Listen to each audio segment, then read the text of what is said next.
Bismillahirrahmanirrahim. Assalamualaikum warahmatullahi wabarakatuh. Kita lanjutkan untuk kuliah teknik penulisan publikasi internasional. Kali ini ya, tema yang akan kita bahas berkaitan dengan teknik dan strategi penulisan metodologi penelitian ya, atau kalau dalam paper ya bagian metodenya ya.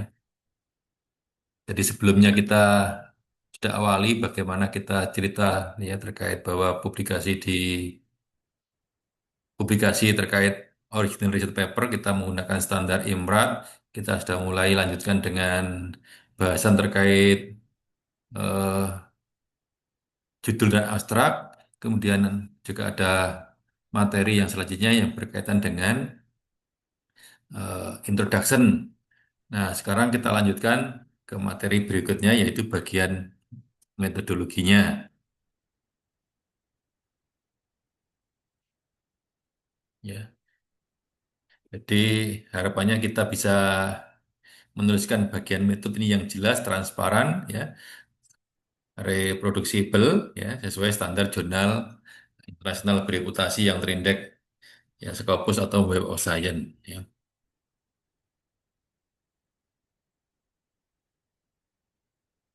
Nah, sehingga tujuan dari pembelajaran ini adalah harapannya memang apa namanya mahasiswa ya, dapat menjelaskan peran metode ya, bagian metode dalam artikel ilmiah, menyusun bagian metode yang memenuhi standar internasional, memahami transparansi, ya, reproducibility ya, dan clarity ya, dan selanjutnya juga menghubungkan kualitas metodologi dengan peluang diterima di jurnal bereputasi. Nah, jadi kalau kontennya ini ya, dimulai dari pembukaan ya, artinya motivasi dan motivasi ya, sekaligus pentingnya bagian metode dalam aplikasi internasional, kemudian peran metodologi dalam konteks supaya bisa diverifikasi ulang, bisa dilakukan ulang oleh peneliti yang lainnya. Ya. Kemudian kita bicara tentang terkait dengan mindset kita, bagaimana ketika kita menulis dan targetnya untuk publikasi pada jurnal internasional publikasi Q1, Q2. Ya. Dan selanjutnya ya bagian diskusi ya. Tapi karena ini kita lakukan online jadi mungkin diskusinya dilanjutkan di media di luar ini ya dan kemudian ringkasan refleksinya. Nah, pentingnya metodologi dalam artikel ilmiah. Jadi metodologi ini eh, merupakan jantung ya, jantung dari sebuah penelitian ya. Jadi bagian penelitian adalah jantung penelitian karena menjawab pertanyaan ya, ibaratnya bagaimana penelitian dilakukan. Nah, penelitian dilakukan dalam rangka apa ya? Dalam rangka menjawab rumusan masalah ya. Dalam rangka menjawab apa? Ya, menjawab hasil dari menjawab langkah-langkah untuk mengerjakan apa namanya novelty atau kontribusi yang kita usulkan ya. Nah, reviewer dan internasional internasional menilai validitas dan kredibilitas riset dan kejelasan metode. Nah, tanpa metode yang solid, hasil penelitian dianggap tidak dapat diverifikasi dan dipercaya. Nah, sehingga ketika kita melaporkan eh, hasil penelitian kita dalam bentuk paper, maka di bagian metode, ya ini harus ada aspek-aspek ya bagaimana kita menjadikan sebagai jantungnya.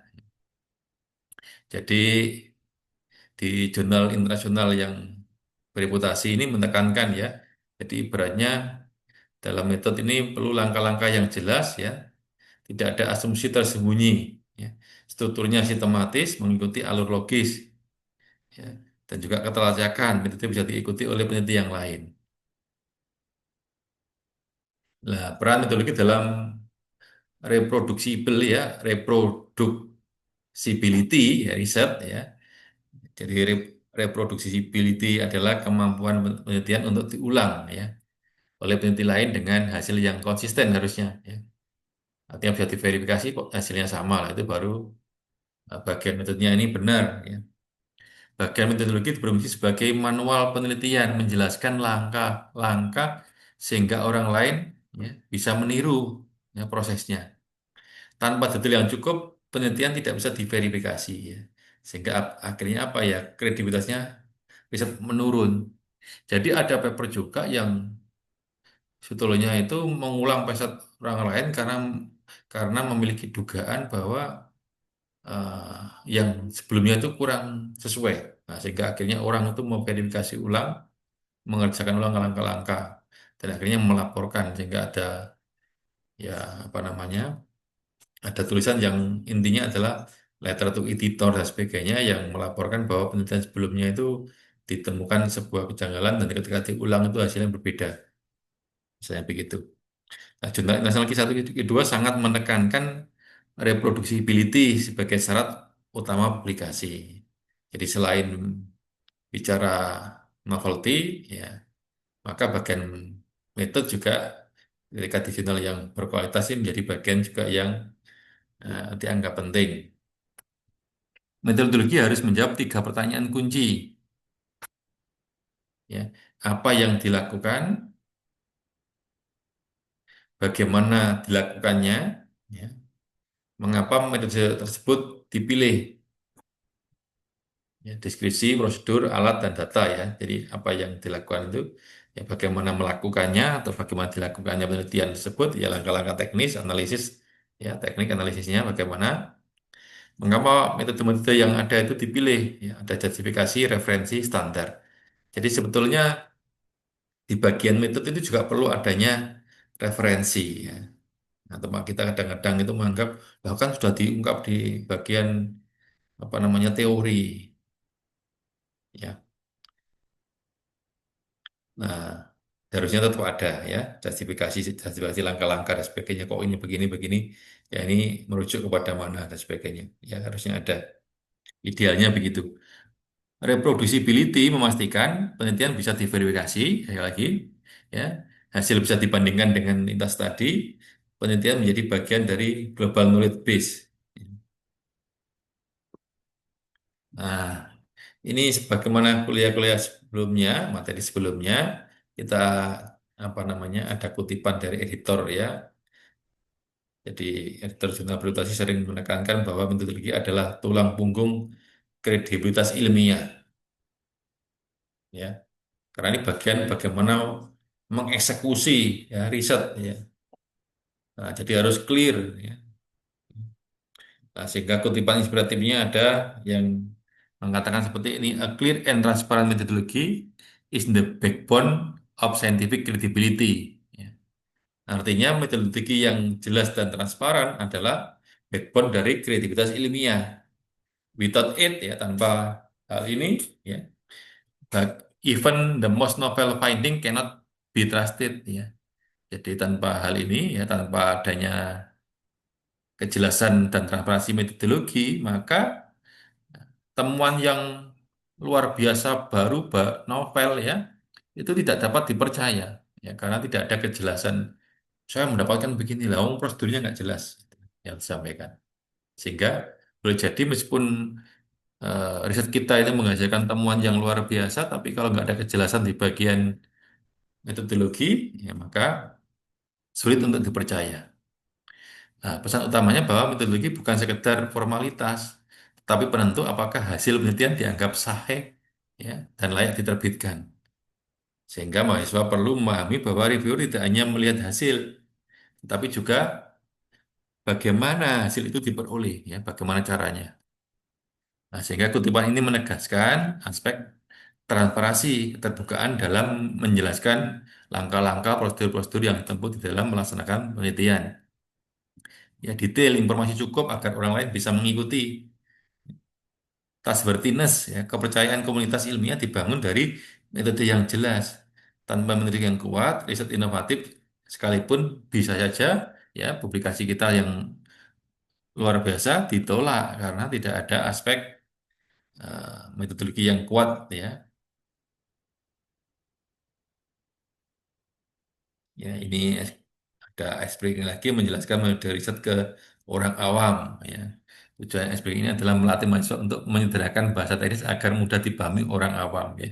Kemampuan menjelaskan bentuk kepentingan secara sederhana menunjukkan bahwa mahasiswa benar-benar memahami riset, ya, proses riset. Reviewer internasional sering menilai apakah metode ditulis dengan clarity, ya, dengan jelas, ya, dengan runut, koheren. Ya. Latihan ini membantu membangun mindset tersebut. Ya.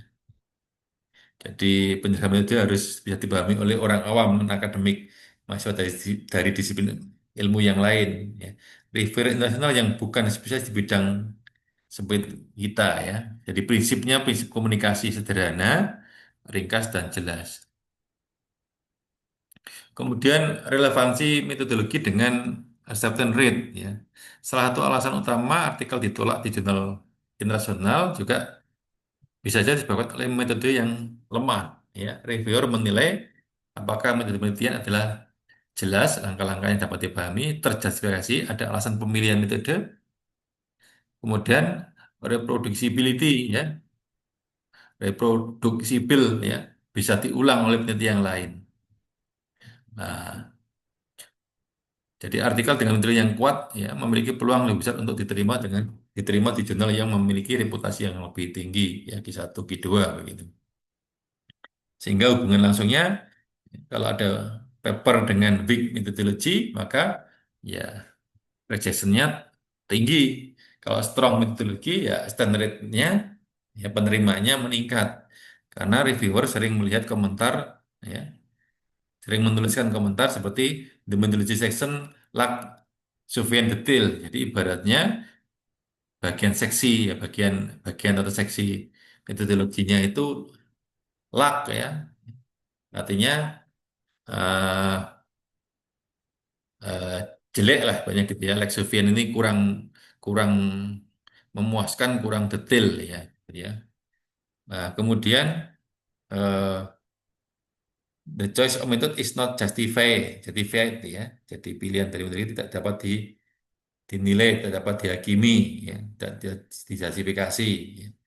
Nah, statistik internal penerbit menunjukkan bahwa metodologi adalah salah satu bagian paling kritis dalam proses review. Nah, jadi jurnal-jurnal yang berkelas itu memang ini saya sempat cerita begini, ya, ilustrasinya, ya.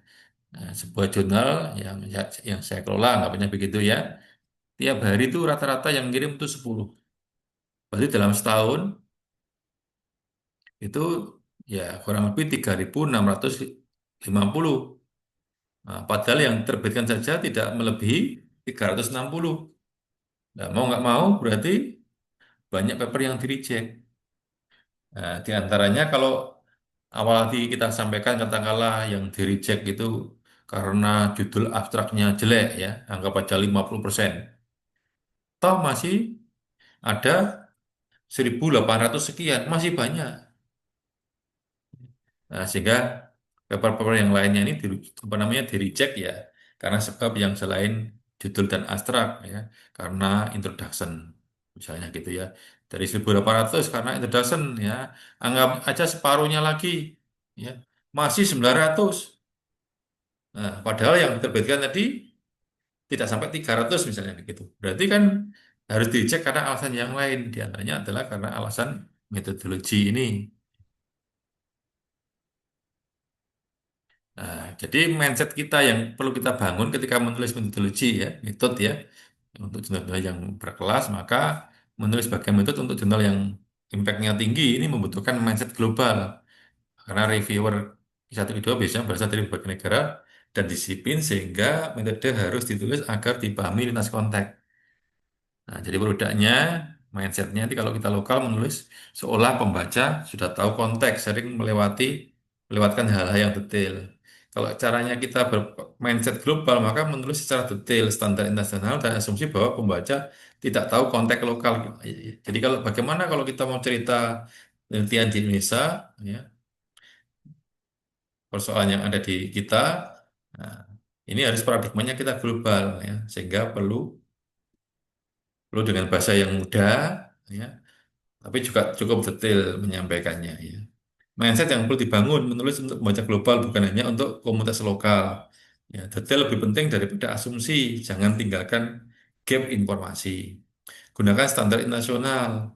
Ya. fokus pada reproducibility bukan sekedar laporan kegiatan. Sehingga prinsip di dalam kita menuliskan bagian metode ini adalah clarity, transparansi, justifikasi, ya, dan reproducibility. Nah, oke, kita sambil break sedikit, ya. Jadi menekankan, ya, sampai tahapan ini, ya, ringkasannya adalah bagian metodologi adalah kunci kredibilitas riset. Ya, harus ditulis dengan prinsip jelas, transparan, dan reproducible, ya, reproducible, ya, dapat diproduksi ulang, dapat diverifikasi ulang. Sekali lagi, reviewer menilai kualitas riset terutama dari metode, ya. Jadi kalau job papernya melewati proses in review, lolos test evaluation, ya akhirnya fokus di metode dan hasil dan yang lainnya, kesimpulan, ya. Sehingga mindset kita untuk menulis jurnal Q1, Q2 ya harus detail, global, sesuai standar internasional untuk bagian metodenya. Oke, jadi sekali lagi pentingnya metodologi adalah jantung penelitian, penentu validitas. Ya. Reproducibility artinya penelitian bisa diverifikasi dan diulang, kayak begitu. Ya. Nah, dan seterusnya ada motivasi dari interaksi satu artinya perlu transparan. Ya, karena transparan itu adalah sama dengan kredibilitas. Mindset global menulis untuk baca internasional. Ya, jadi kita ya kalau bidang-bidang sains engineering mungkin ini ya nggak terlampau mencolok ya. Tapi kalau bidang-bidang sosial itu ya misalnya kita menuliskan tentang Merdeka Belajar, ya kan di luar negeri nggak ada. Nah, sehingga paradigmanya itu ya intinya perlu disampaikan adalah sebuah metode belajar, sebuah sistem pembelajaran di mana siswa, mahasiswa diberikan kesempatan yang lebih luas untuk mengcustom, menyusun pasal-pasal, pelajaran, mata pelajaran apa, subjek-subjek apa yang akan diambil, termasuk mengambil di prodi yang berbeda kan gitu kalau zaman dulu, ya termasuk di luar perguruan tinggi ya dengan kerja praktek. Nah, terkait dengan acceptance rate, ya, metodologi yang kuat meningkatkan publikasi, ya, untuk bisa diterima, ya. Nah, kemudian terkait dengan prinsip reproducibility, ya, jadi prinsipnya adalah bahwa ya kita mulai dari definisi bahwa reproducibility adalah kemampuan penelitian untuk diulang oleh peneliti lain dengan hasil yang konsisten. Berbeda dengan reproducibility mengulang dengan data baru, ya. Reproducibility fokus pada mengulang dengan data dan metode yang sama. Poin pentingnya menjamin keandalan hasil yang menjadi standar emas dalam publikasi. Mengapa reproduksi penting dalam publikasi internasional? Ya, karena reviewer Q1, Q2 ini menilai reproducibility sebagai indikator kredibilitas. Tanpa reproducibility, penelitian dianggap tidak valid. Sehingga poin pentingnya ya meningkatkan kepercayaan baca, memudahkan verifikasi hasil, dan menjadi syarat acceptance di jurnal bereputasi.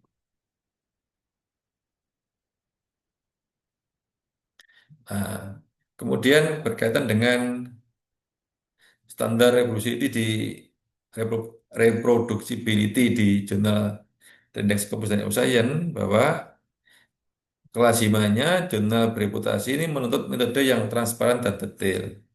Standarnya adalah penjelasan metode lengkap, data tersedia, ya, apa data jika memungkinkan, instrumen dan software dijelaskan dengan lengkap dengan versi berapa, misalnya pakai MATLAB berapa dan sebagainya. Ya.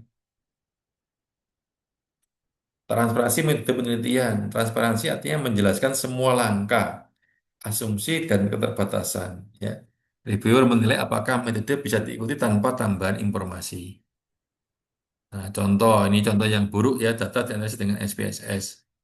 Ini kurang lengkap ya. Jadi yang baik misalnya data dianalisis menggunakan regresi linear atau metodenya jelas. Ya, regresi linear berganda dengan SPS seri ya versi 26 sesuai untuk data kuantitatif. Ya.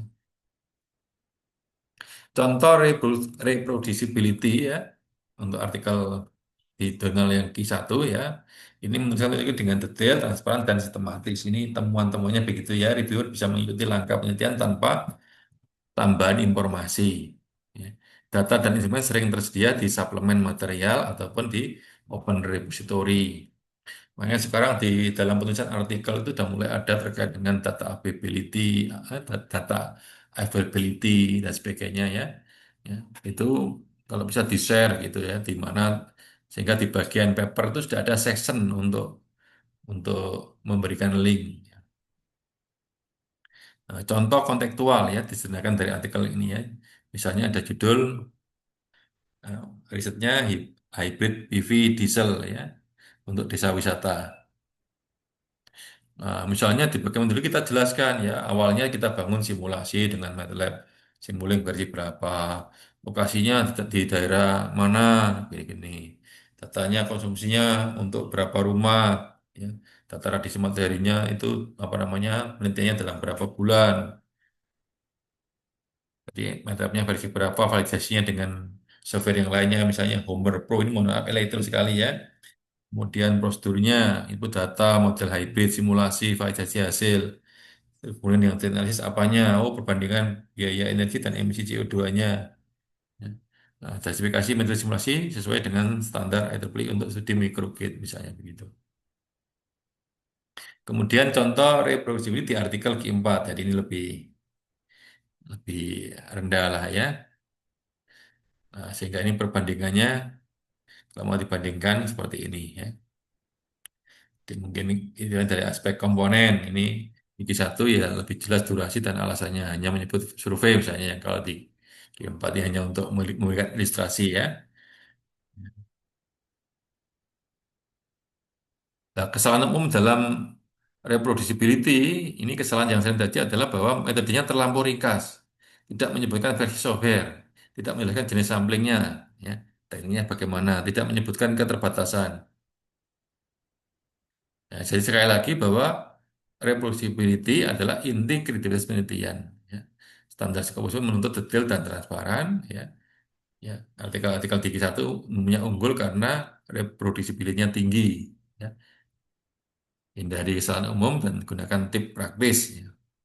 Jadi kalau konteks kita adalah reproducibility itu akan membuat kredibilitas dan kredibilitas akan membuat acceptance ya. Ini prinsipnya itu. Nah, kemudian berikutnya adalah terkait dengan desain eksperimen dan tata set ya. Menjelaskan desain eksperimen dengan jelas. Nah, desain eksperimen adalah kerangka kerja yang menjelaskan bagaimana penelitian dilakukan. Nah, reviewer juga menilai apakah desain eksperimen itu sesuai dengan tujuan penelitian. Jadi, ketika kita melaksanakan menjelaskan bagian metode dan memang realnya juga melaksanakan itu harus sesuai dengan tujuan penelitian di awal di bagian eh, introduction. Makanya introduction dikatakan sebagai bagian skenario atau sutradaranya di sana seperti apa ya.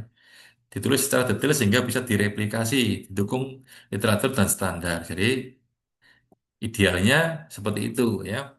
Nah, tapi kita mungkin nih kalau lihat-lihat di jurnal-jurnal yang apa impactnya lebih rendah ini jarang kita temui ya.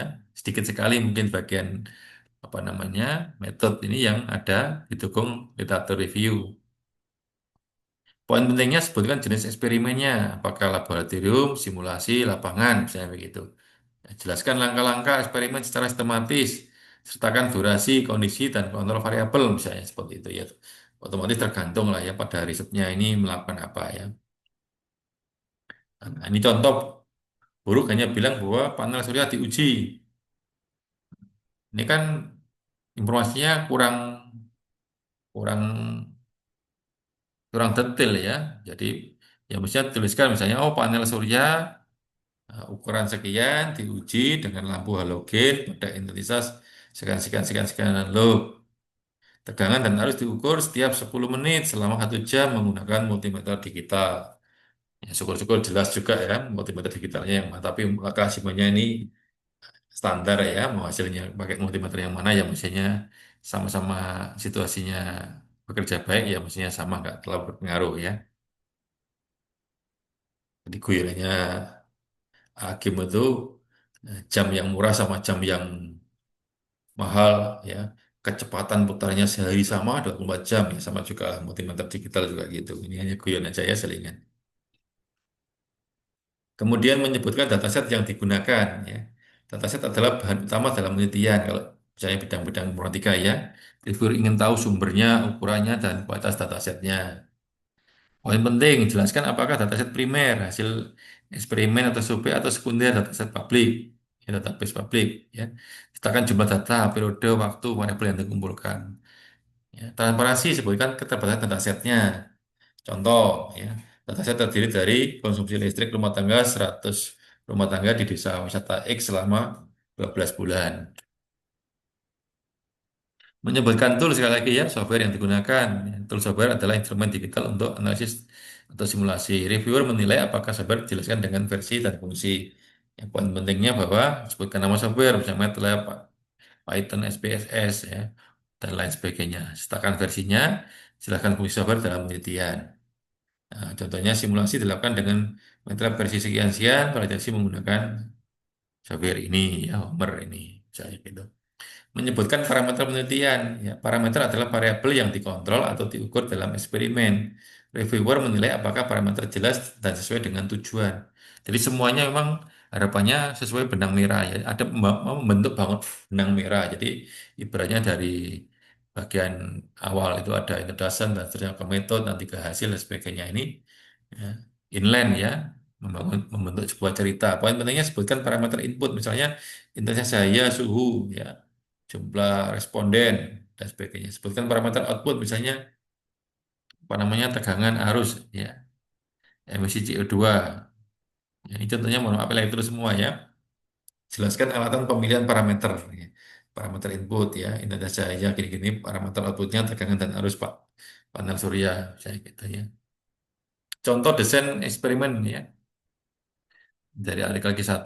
Misalnya artikel satu menuliskan tentang eksperimen dengan nah, ini temuannya itu detail dan transparan ya. Contohnya misalnya desainnya itu simulasi hybrid ya. PV dieselnya ini disimulasi ya. Nah, disimulasinya dengan apa? Dengan toolnya adalah MATLAB versi 2003 dan juga Homer ini ya. Datasetnya konsumsi listrik rumah tangga ini tadi ya data tadi selama 12 bulan ya datanya. Parameternya biaya energi dan emisi ini.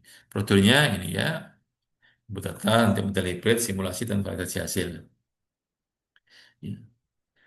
Oke, saya lewati aja lah ini perbandingannya. Jadi kelasimannya itu yang di satu lebih menuntut ya, menuntut kejelasan, kedetailan ya.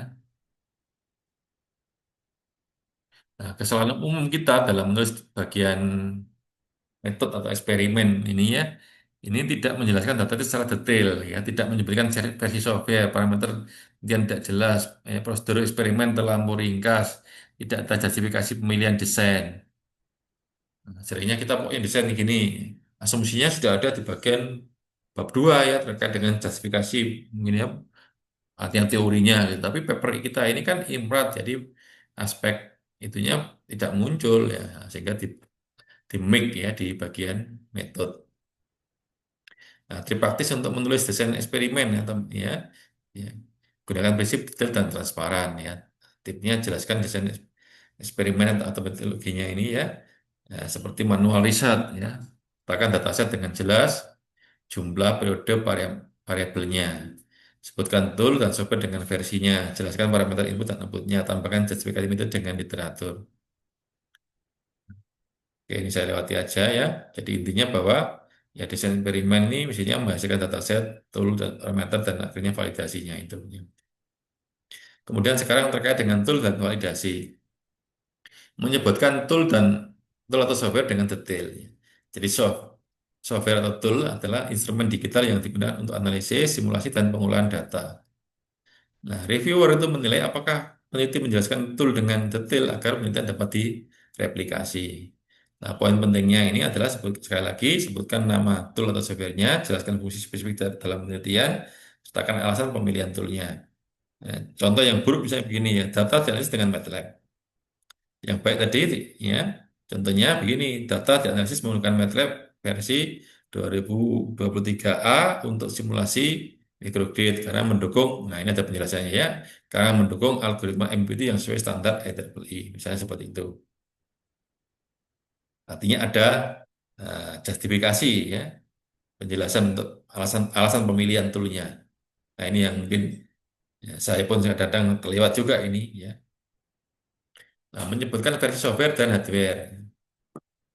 Versi software, hardware-nya mempengaruhi hasil penelitian. Ya, reviewer ingin tahu versi agar hasil bisa diverifikasi. Poin pentingnya adalah sebutkan versi softwarenya, sebutkan verifikasi hardwarenya, ya, hardware yang kita gunakan ya laptop dengan prosesor apa, RAM-nya berapa dan sebagainya ya. Transparansi versi lama dan baru bisa mempengaruhi hasil karena versi lama dan versi baru bisa mempengaruhi hasil ya. Jadi misalnya simulasi dilakukan dengan nomor versi ini model laptop Dell ini dan seterusnya ya. Jadi biar jelas. Nah, menjelaskan validasi metode. Validasi adalah memastikan metode menghasilkan data yang benar dan sesuai dengan tujuan penelitian. Reviewer menilai apakah metode divalidasi dengan standar ilmiah.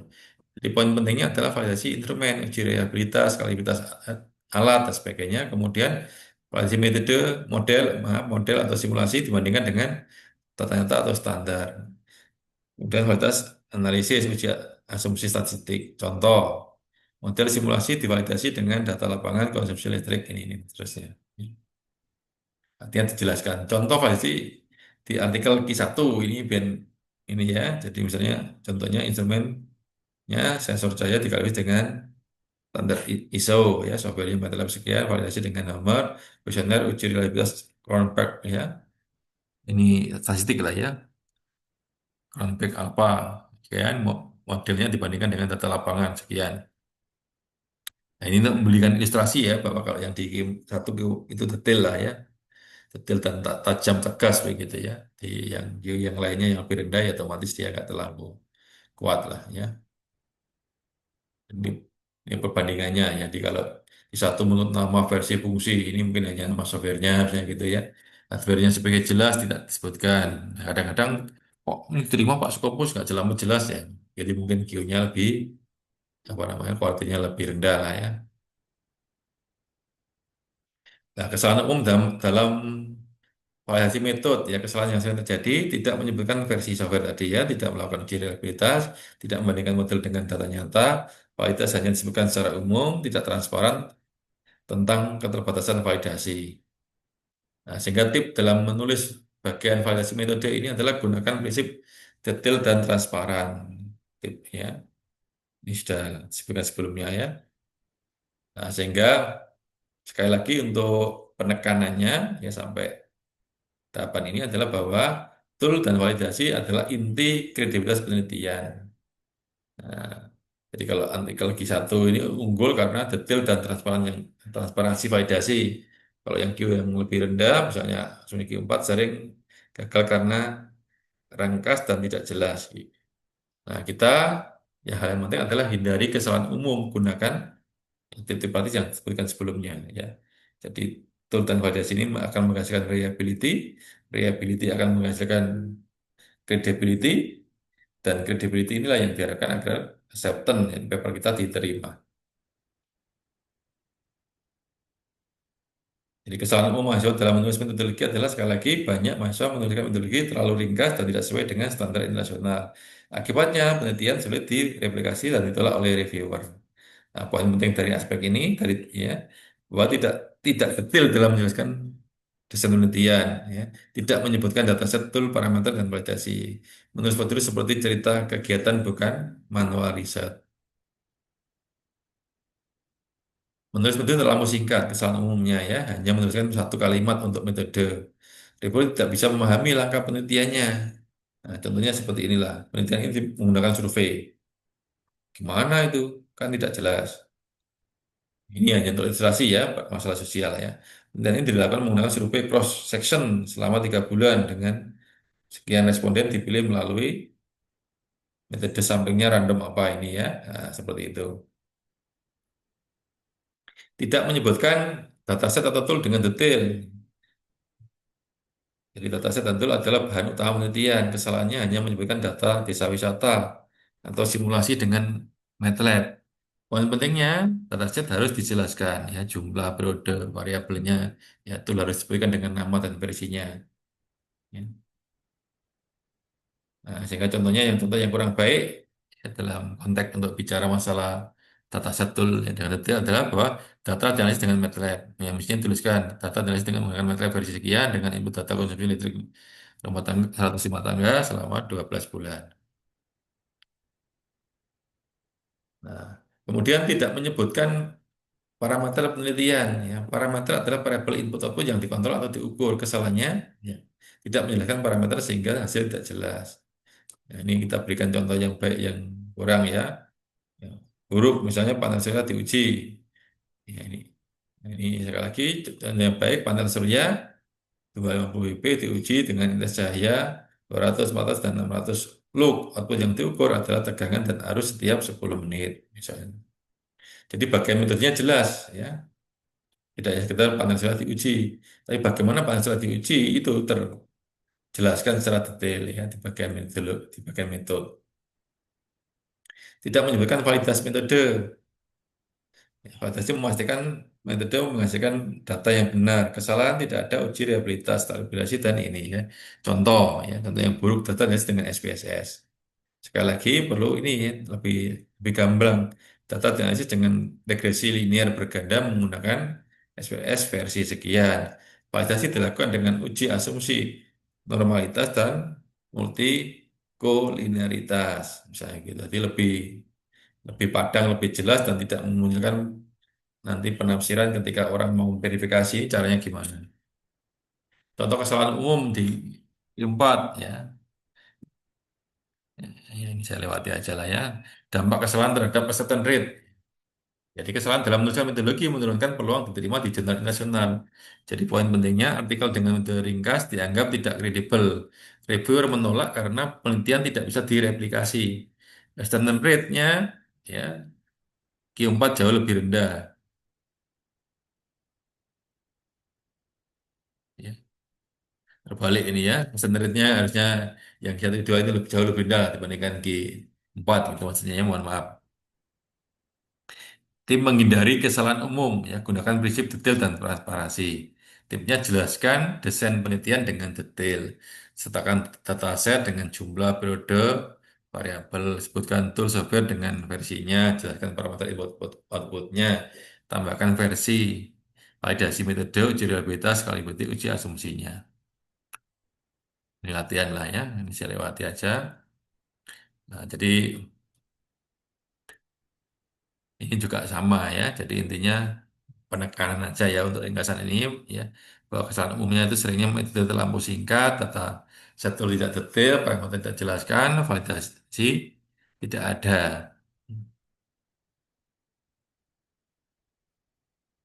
Nah, sehingga solusinya gunakan prinsip ini ya, lagi-lagi yang detail dan transparan serta semua komponen penting. Ya. Jadi kesalahan akan mengakibatkan penolakan. Ya.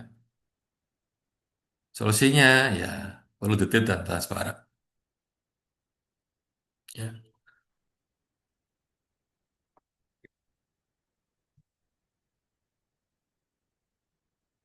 Ini kayaknya saya lewati aja yang ini ya. Jadi ini yang terkait dengan bedah. Ya. Nah ini untuk memberikan ilustrasi ya perbedaan kualitas ya antar kuartil ya. Jadi kalau kita mau melihat dari bagian metode ini terkait dengan aspek detail, detail ya, transparan dan validasi, maka ini komponennya ya di Q1 ini lengkap ya saya begitu ya. Di Q2 ini ya lebih agak lengkap. Makin ke Q4 makin ya makin tidak lengkap, sangat ringkas gitu ya. Jadi misalnya dari desain ini jelas ya dan juga ada alasannya misalnya. Kalau Q2 jelas saja, Q3 ringkas, Q4 hanya disebutkan misalnya gitu ya. Data set misalnya kalau di jurnal Q1 itu detail dan periodenya ya jelas ya kapannya. Jadi detail tapi nggak jelas periodenya dan sebagainya gitu ya. Turunnya nama versinya ini mungkin hanya nama-nama saja. Kualitasnya lengkap, ini parsial, tidak ada, saya gitu ya. Spesifikasi ada dan ada literaturnya. Tinggi dua mungkin cuma ada tapi nggak ada literaturnya, ya. Makanya kalau tanya lu kok ada yang diterima di Scopus nggak ada rujukan di bagian metode ya bisa aja seperti itu ya. ini ilustrasi, tapi ini hanya memberikan ilustrasi bahwa semakin Q1 ya, ini tentu untuk lebih baik ya dari aspek detail, transparansi dan Pancasila. Sehingga harapan saya jika mahasiswa ini yang menargetnya ya Q1 Q2 lah ya, jangan hanya pokoknya masuk Skopus gitu. Nah, karena di kita juga ada syarat nilai SCR-nya minimal berapa itu ya 0,1 atau 0,2 saya agak lupa yang untuk kesehatan lulus di DIVA. Nah, ini silakan bisa dilakukan ya diskusi dengan teman-teman ya. Ya, aktivitasnya diskusi kelompok ya, identifikasi tiga hal yang membuat kisah itu lebih kuat dibandingkan yang di 3Q4 lah ya. Gitu. Nah, ini terkait dengan komentar reviewer yang berkaitan dengan bagian metode ya. Reviewer sering menuliskan komentar seperti metode terlampau ringkas, tidak bisa direplikasi. Dataset tidak dijelaskan dengan detail. Kualitas instrumen tidak ada. Justifikasi metode kurang. Nah, gitu. Apa yang bisa ditiru? Yang maksudnya diminta merefleksikan komponen metodologi artikel di satu k dua yang bisa ditiru. Jadi ini memang harus harus mencontoh ya ATM ya, amati tiru dan modifikasi kalau yang di Indonesia yang terkenal ya. Jadi ini bisa latihan analisis artikel, membuat mini grup ya, grup kecil ya, mahasiswa dibagi beberapa kelompok kecil sehingga tiap kelompok menganalisis potongan metodologi dari artikel Q1, Q2, Q3, Q4 misalnya begitu ya.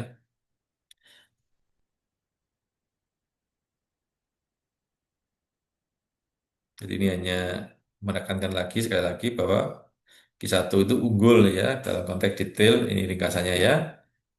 Ya, detail, transparan, validitas, dan dapat diversifikasi. Sementara yang keempat mungkin ya gagal untuk aspek detailnya, transparansinya. Tapi sekarang pun boleh jadi yang keempat sudah mulai juga karena juga pengen ke Q1 kan, pengen ke Q2 atau ke Q3 sekurang-kurangnya begitu. Sehingga juga semua jurnal kadang-kadang ya di era sekarang ini semuanya pengen memperbaiki diri ya.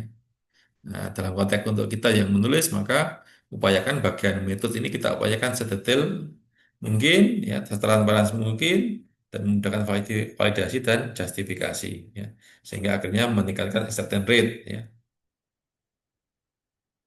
Nah, strategi nulisnya gimana untuk bagian metodologi, ya. Nah, jadi mahasiswa sering bingung memulai penulisan metodologi. Langkah sistematis membantu menulis dengan runut. Nah, jadi langkah-langkahnya yang runut bagaimana? Tentukan desain penelitian. Ya. Jelaskan lokasi atau konteksnya, ya, konteks penelitiannya ini. Sebutkan populasi dan sampelnya, misalnya begitu ya. Jelaskan instrumen dan validasinya. Uraikan prosedur atau penelitiannya. Jelaskan teknik analisis datanya. Ya, tambahkan justifikasi metodenya.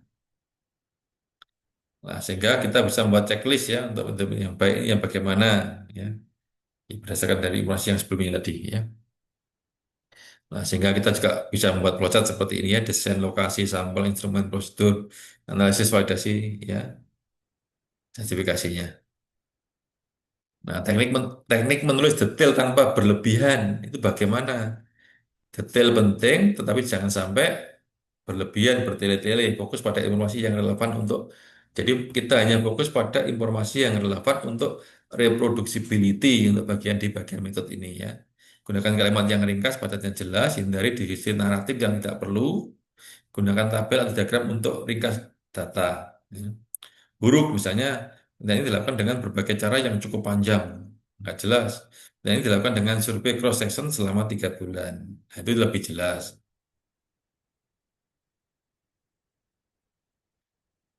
Ini saya lewati aja lah ya. Nah, sehingga kesalahan-kesalahan umum yang ditemui, yang sering dapatkan adalah menulis metode terlalu singkat, tidak menyebutkan dataset ini lagi ya, tidak menyebutkan parameter penelitian, tidak menyebutkan kualitas validasi metode, tidak ada justifikasi metode. Nah, ini latihan ya, mahasiswa menulis draft singkat metodologi, mahasiswa diminta menulis draft singkat metodologi di esai mereka. Nah, silakan tulis satu paragraf metodologi, kemudian sertakan minimal, nah ini karena mahasiswanya outline ya, tuliskan satu paragraf metodologi, sertakan minimal ada terkait dengan informasi desainnya, datasetnya, tool, parameter, validasinya. Silakan Atau silakan dilihat di papernya masing-masing ya terkait dengan metodologi ini apakah sudah sesuai kaidah-kaidah yang kita bahas apa belum. Nah, juga bisa membuat sekali lagi seperti lihat sebelumnya ya buat peer review antar mahasiswa ya, dan menukar draft ya. Nah, sehingga sebagai ringkasannya untuk sampai dengan tahapan ini ya, ini strategi menulis metodologi adalah langkah sistematis ya plus checklist plus proses tadi ya. Detailnya penting tapi harus ringkas dan relevan ya. Mahasiswa harus menghindari kesalahan umum dan berlatih menulis draft. Jadi ada strategi, ya, berusaha detail, validasi, strateginya tinggi. Ini kegiatan mandiri ya. Ini kegiatan mandiri ya. Ya, ada individu lah mandiri ya. Biasanya 30 menit nulis draft, sertakan semua komen wajib ya. Kemudian peer review antar mahasiswa. Peer review membantu mahasiswa saling melihat tulisan temannya ya. Tukar draft dengan teman sebangku. Nah, karena kita nggak sebangku ya berarti sekarang bisa kirim lah lewat WA, lewat email dengan temannya ya. Teman menilai apakah draft sudah detail, transparan, dan reproducibility apa, dapat diproduksi ulang ya. Berikan masukan, perbaikan ke temannya.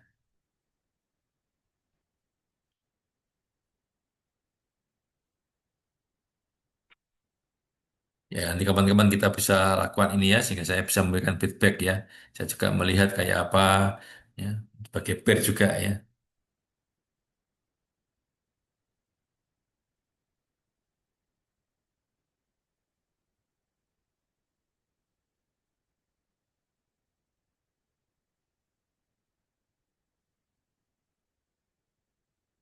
Jadi untuk melakukan identifikasi kelemahan ya, ini bisa setiap mahasiswa bisa menuliskan dua kelemahan draft mereka. Artinya self assessment lah ini ya. Ya contoh kelemahannya parameter penelitian tidak jelas, validasi metode belum ada, justifikasi metode kurang, proses penelitian terlampau ringkas, ya begitu. Nah, sehingga action plan ke depannya ya, masa membuat rencana perbaikan draft ya. Komponen yang perlu diperbaiki yang mana, langkah-langkah perbaikannya, target waktu revisinya gitu ya. Nah, ini dalam action plan-nya satu paragraf tuliskan lah ya.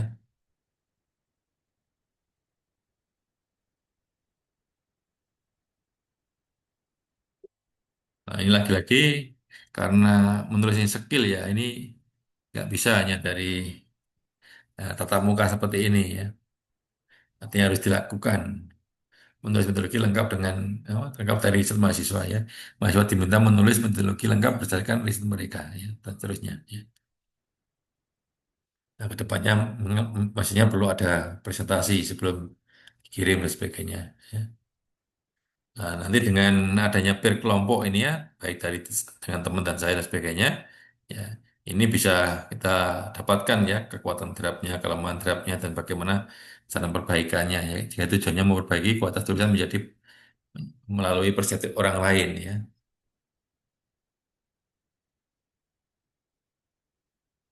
Nah, ini juga hal-hal yang perlu dilakukan ya. Misalnya kita tadi sudah menyiapkan draft, kemudian membuat revisi, masih melakukan simulasi revisi draft berdasarkan feedback. Tujuannya melatih keterampilan revisi sesuai standar jurnal. Hanya atas ini 20 menit revisi, saya gitu ya.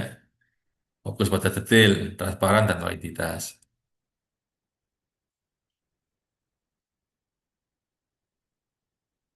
Ya.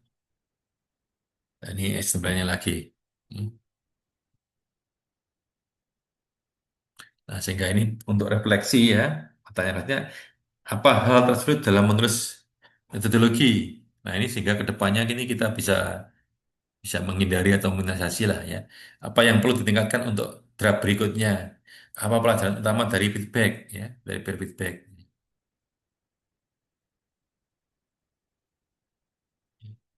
Nah, jadi intinya adalah bahwa latihan insentif ini akan melibatkan menulis draft, presentasi, beberapa diskusi, revisi, action plan, refleksi. Hasilnya mahasiswa memiliki draft itu yang lebih matang dan siap dikembangkan untuk publikasi. Ya.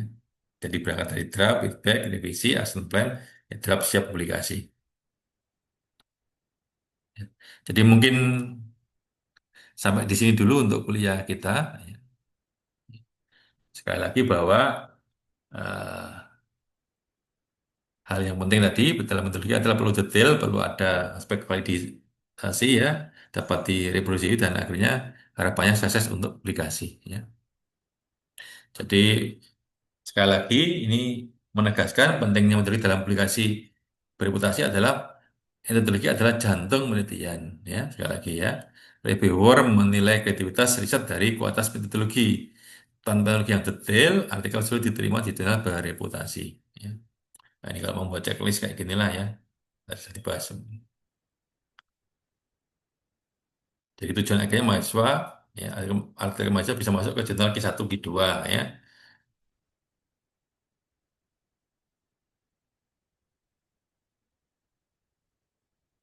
Ya, jadi demikian yang bisa saya sampaikan ya. Semoga ada banyak yang bisa bermanfaat. Ya, kalau banyak salah juga mohon dimaafkan ya. Saya kira Assalamualaikum warahmatullahi wabarakatuh.